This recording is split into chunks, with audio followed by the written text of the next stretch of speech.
Hey hi's welcome to my channel. Rava upma இருக்கிறவங்களா நீங்கள் உங்களுக்கு ரவா உப்புமாவே பிடிக்காதா அப்படின்னா நான் பண்ணுற ரெசிபியை உங்கள் வீட்டில் சொல்லி ட்ரை பண்ண சொல்லுங்கள்.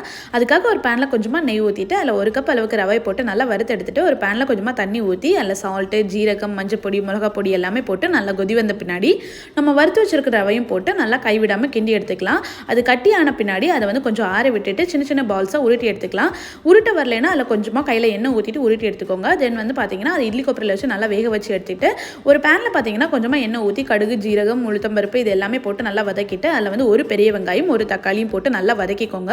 சால்ட்டு தேவையான அளவுக்கு ஆட் பண்ணிக்கலாம். தென் வந்து பார்த்தீங்கன்னா தாராளமாக இட்லி பொடியை ஆட் பண்ணி நல்லா வந்து வதக்கிட்டு அதில் நம்ம எடுத்து வச்சிருக்கிற அந்த ரவை உருண்டைகளை போட்டு செம்மையாக பெரட்டி எடுத்து அதில் வந்துட்டு மல்லித்தலையும் போட்டு எடுத்து சாப்பிட்டீங்கன்னா வேற லெவலில் இருக்குங்க.